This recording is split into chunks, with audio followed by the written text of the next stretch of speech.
So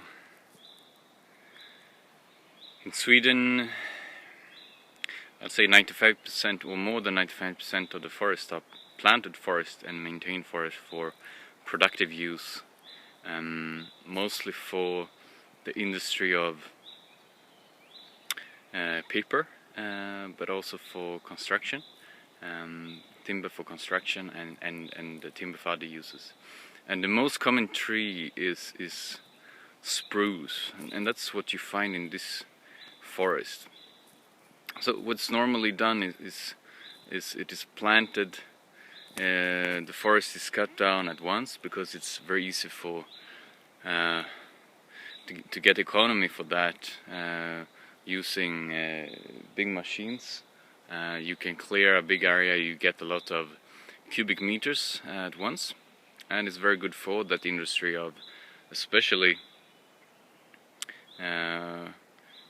mass for paper. They don't need a very they need a lot of quantity, but they don't really care about quality. So the effect of this kind of forest is it becomes a nice forest and forest look when it becomes a bit older, like this age. So I would estimate this one to be around 40 years old,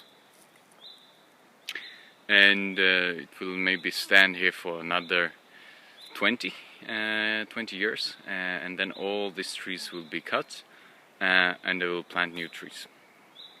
That's a very common way of approaching spruce plantations, and it's mostly only spruce, but sometimes it's also planted with other trees. What I wanted to show you here is underneath these trees. If we go up, you can see that in the top they are the same height. Some are thinner than others, but most of them are very closely to be the same height, and the active branches is up in the crown, and they are kind of closing that space quite well, leaving very little sunlight to go down to the ground. And there's a lot of seeding. Seeds are falling down to the ground all the time, but it is bare. There's no germination of new trees, and there's not a lot of other stuff growing. Very few species. So it's very common for this kind of forest, this spruce forest. And from my observation,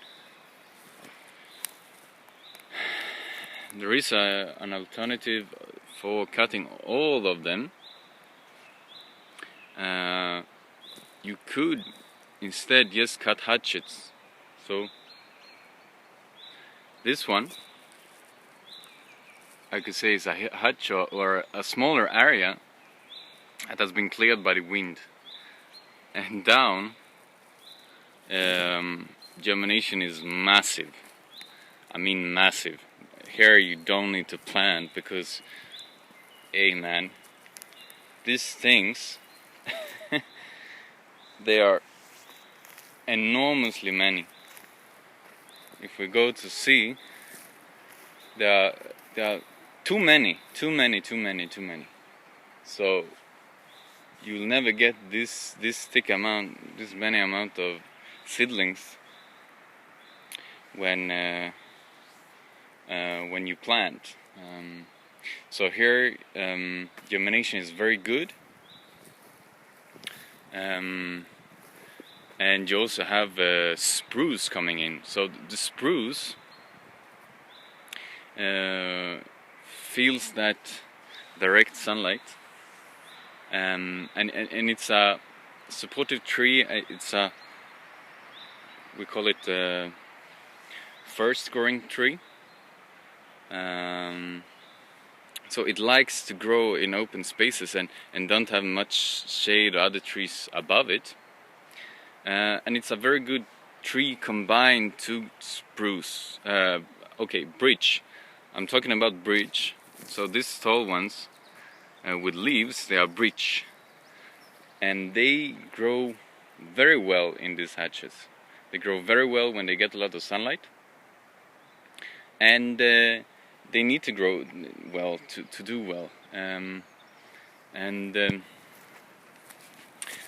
I would actually maintain forest, like just cutting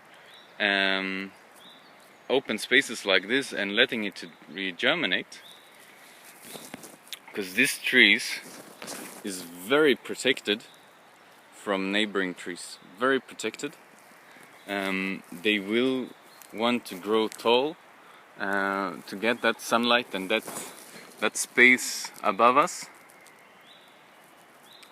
And the only thing necessary to do is to thin out, remove, because there are too many species, and they will do this themselves. And the bridge will grow faster than the spruce. And I would actually let the spruce grow, the bridge grow for maybe 40 to 50 years here, until it becomes a good timber. And in all that time it will shade the coming trees, but they will still be healthy. So the spruce that is coming up underneath, they will grow slower and they will be more thin,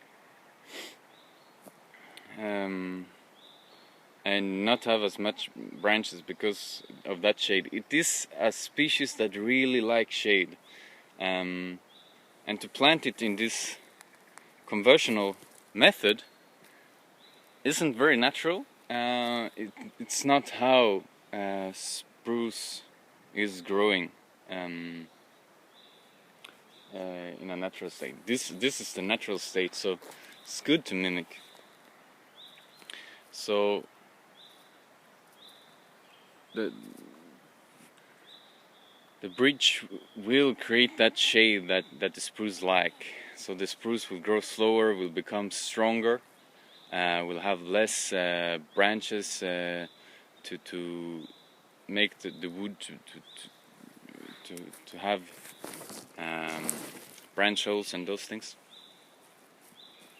So I really like this. Germination is very, very quick. Another observation that I've done, and I really like just to observe. Science describes reality from a book, from a closed kind of. It's like taking nature or elements from nature and then remove the nature, and then you do testing on those elements. And it's more interesting for me just to observe nature. How is nature doing? Science, it has its good sides, but it doesn't tell everything. So one observation here is the tracks of the machine. You can see it has quite a clear effect, because where it has gone, there is no regrowth, there is no regermination. So likely here, not even likely, in these tracks, the soil has been compacted, and that could be one reason why germination is not going on. So in this hatch, germination is very, very, very massive, because this, and likely these big trees is producing these things. This is what they hold the seeds, and as it is up in the tree on the branch, that's when it releases many of this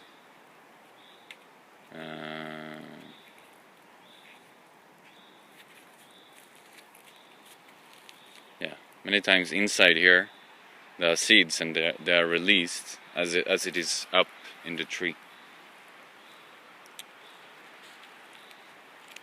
Okay, I wouldn't say exactly that is the case.